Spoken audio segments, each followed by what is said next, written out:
بسم اللہ الرحمن الرحیم۔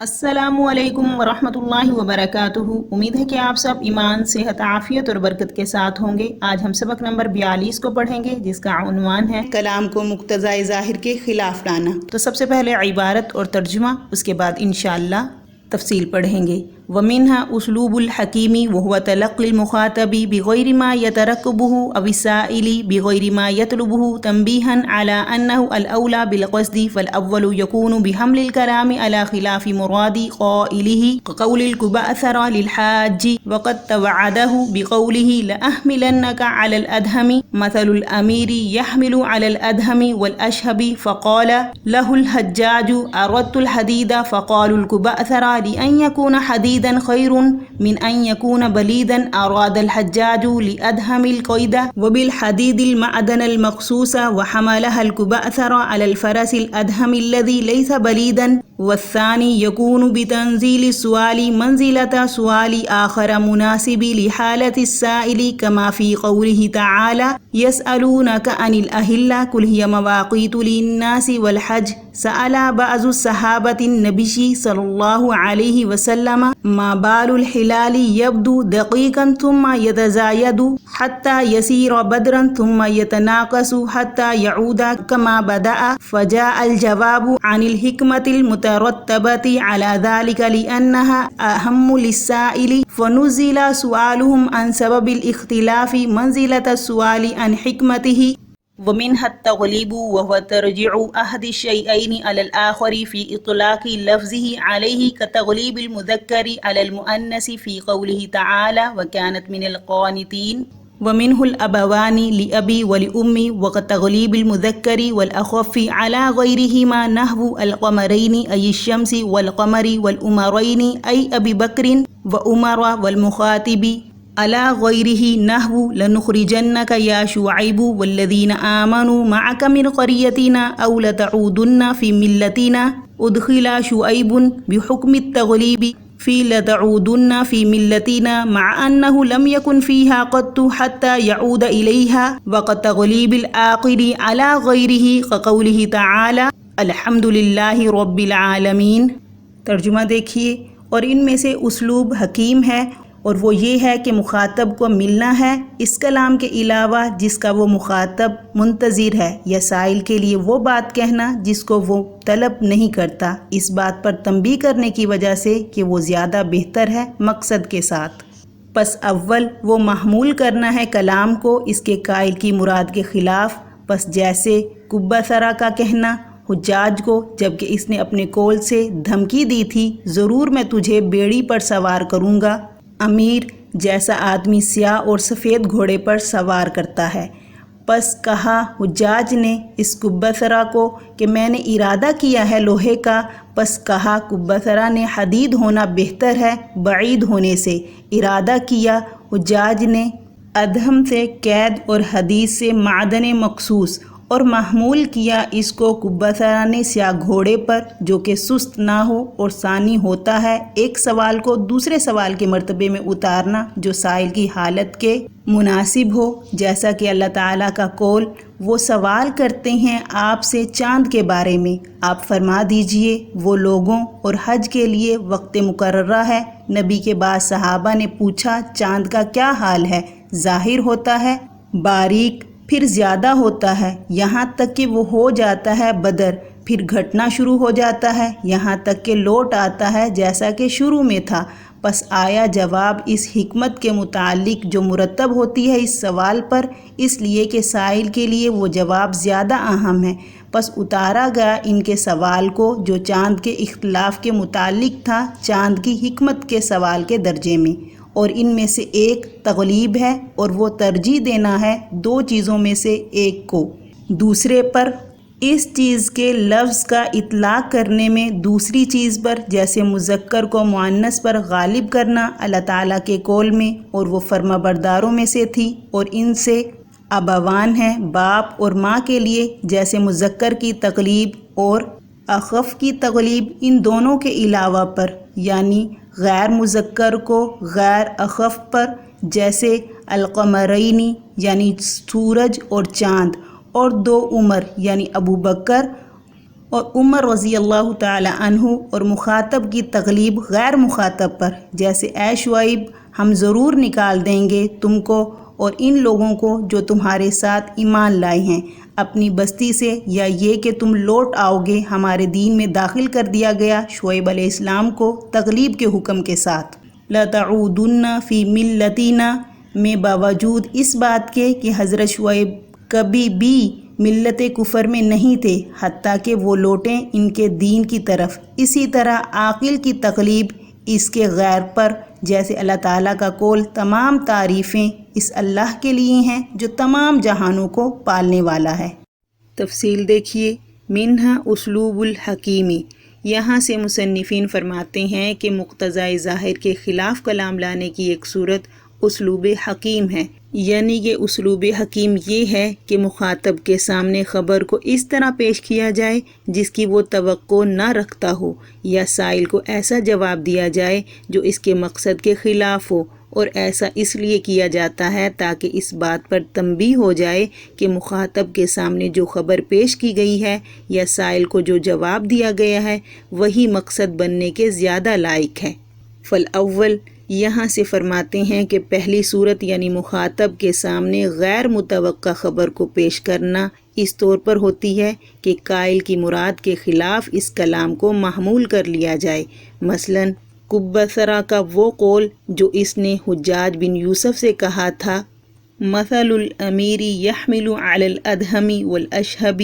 تو یہ قول کبثرہ نے حجاج بن یوسف سے اس وقت کہا تھا جب اس نے کبثرہ کو لَأَحْمِلَنَّكَ عَلَى الْأَدْهَمِ کہہ کر دھمکی دی تھی، یعنی میں تجھے بیڑی پر چڑھا دوں گا۔ تو پھر کبثرہ نے کہا مثل الامیر یحمل علی الادہم والاشہب، یعنی امیر جیسا شخص ہی سیاہی اور سفیدی مائل گھوڑے پر سوار ہوتا ہے۔ تو حجاج بن یوسف نے اس سے کہا میں نے ادہم سے حدید یعنی بیڑی مراد لیا ہے۔ تو کبثرہ نے کہا لِأَن يَكُونَ حَدِيدًا خَيْرٌ مِّنْ أَن يَكُونَ بَلِيدًا، البتہ حدید ہونا زیادہ بہتر ہے بلید ہونے سے۔ تو اس مثال میں حجاج بن یوسف نے ادہم سے حدید یعنی لوہا اور بیڑی مراد لیا تھا، اور مطلب یہ تھا کہ میں تجھے بیڑی کی سزا دوں گا، مگر کبثرہ نے ادہم کو حجاج بن یوسف کی مراد کے خلاف اس ادہم پر محمول کر لیا جو عمدہ گھوڑے کے وصف کے طور پر استعمال ہوتا ہے، اور اس کا قرینہ اشہب ہے، اور یہ کہا کہ میں اس لائق نہیں ہوں کہ ادہم اور اشہب پر سوار کیا جاؤں، یہ تو صرف امیر اور امیر جیسوں کے ہی شان شایان ہیں۔ پھر حجاج نے کبثرہ سے کہا کہ میں نے ادہم سے حدید یعنی بیڑی مراد لی ہے، مگر کبثرہ نے اس کے قول حدید کو اس حدید پر محمول کر دیا جو تیز رو گھوڑے یعنی تیز دوڑنے والے گھوڑے کے معنی میں آتا ہے، اور کہا لِأَن يَكُونَ حَدِيدًا خَيْرٌ مِّنْ أَن يَكُونَ بَلِيدًا، یعنی وہ گھوڑا جس پر امیر سوار کیا جائے تیز رفتار ہو تو بہتر ہے اس سے کہ وہ بلید اور سست رفتار ہو۔ آگے والثانی، اور دوسری صورت یعنی سائل کو خلاف مقصود جواب دینا اس طریقے سے ہوتی ہے کہ سائل کے سوال کو کسی ایسے دوسرے سوال کے درجے میں اتار لیا جائے جو سائل کی حالت کے مناسب ہو، پھر اس کو اسی دوسرے سوال ہی کا جواب دیا جائے، جیسے اللہ تعالیٰ کا قول يَسْأَلُونَكَ عَنِ الْأَهِلَّةِ قُلْ هِيَ مَوَاقِيتُ لِلنَّاسِ وَالْحَجِّ، اس آیت میں فرمایا ہے کہ بعض صحابہ کرام نے نبی کریم صلی اللہ علیہ وسلم سے چاند کے بارے میں دریافت کیا کہ چاند کا معاملہ کیا ہے، کہ ابتدا میں تو باریک رہتا ہے پھر بڑھتا رہتا ہے یہاں تک کہ وہ مائع کامل ہو جاتا ہے، پھر گھٹتا رہتا ہے یہاں تک کہ پھر اسی حالت پر آ جاتا ہے جیسا کہ شروع میں تھا۔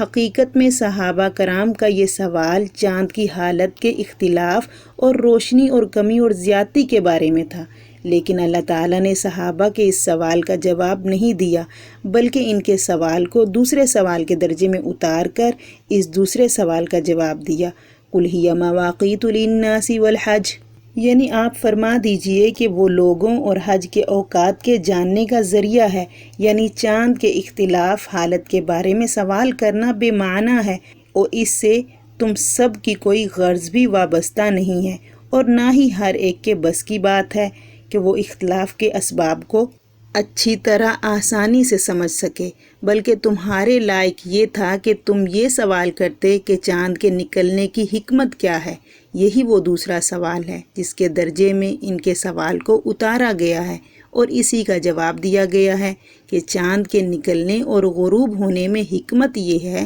کہ اس سے حج وغیرہ کی تاریخوں کا پتہ چلتا ہے۔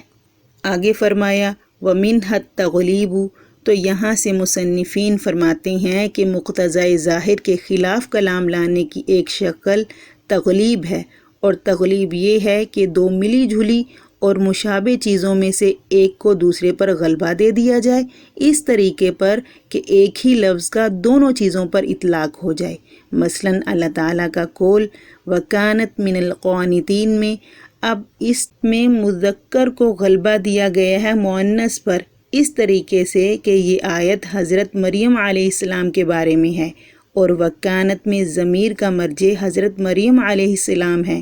تو اس لحاظ سے مقتضۂ ظاہر یہ تھا کہ وکانت من القانتاتی صیغہ تانیث کے ساتھ کہا جاتا، مگر مذکر کی تغلیب کی وجہ سے قانتین کہا گیا۔ اسی طریقے سے ابوین میں بھی مذکر کو مؤنث پر غلبہ دیا گیا ہے، اس طریقے سے کہ ابوین کا اطلاق ماں اور باپ دونوں پر ہوتا ہے، جبکہ اب کے معنی صرف باپ کے آتے ہیں، تو ابوان کا ترجمہ دو باپ ہوا، مگر تغلیباً دونوں کو ابوین کہا گیا ہے۔ اسی طریقے سے کبھی کبھی مذکر اور کم درجے والے کو غلبہ دے دیا جاتا ہے ان دونوں کے علاوہ پر، جیسے قمرین بول کر چاند اور سورج دونوں مراد لیتے ہیں، اور عمرین بول کر حضرت عمر اور حضرت ابو بکر دونوں مراد لیتے ہیں۔ ایسے ہی کبھی کبھی مخاطب کو غلبہ دے دیا جاتا ہے غیر مخاطب پر، جیسے اللہ تعالیٰ کا قول لَنُخْرِجَنَّكَ يَا شُعَيْبُ وَالَّذِينَ آمَنُوا مَعَكَ مِنْ قَرْيَتِنَا أَوْ لَتَعُودُنَّ فِي مِلَّتِنَا،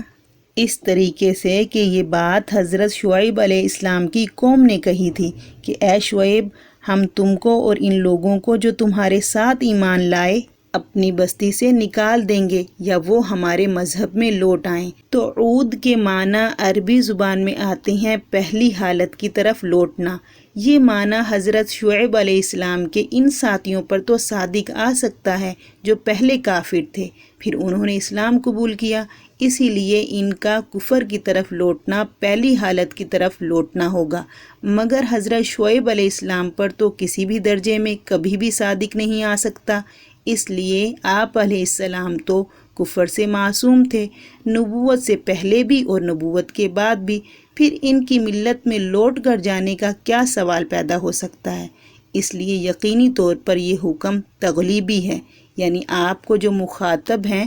آپ علیہ السلام کے ساتھیوں یعنی غیر مخاطب پر غلبہ دے دیا۔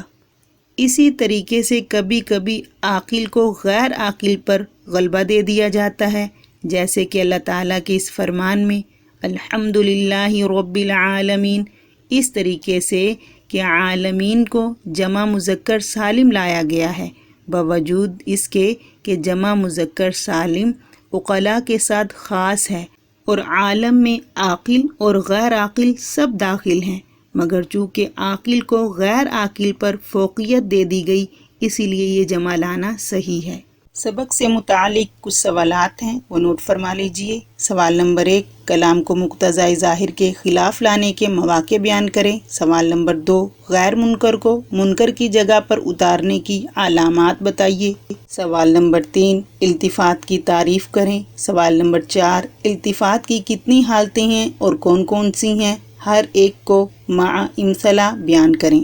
سوال نمبر 5، تجاعل عارف کی تعریف مع امثلہ بتائیں۔ سوال نمبر 6، اسلوب حکیم کسے کہتے ہیں اور اس کی کتنی صورتیں ہیں اور کون کون سی ہیں؟ وضاحت کیجیے۔ سوال نمبر 7، تغلیب کی تعریف مع امثلہ بیان کیجیے۔ جزاکم اللہ خیرہ۔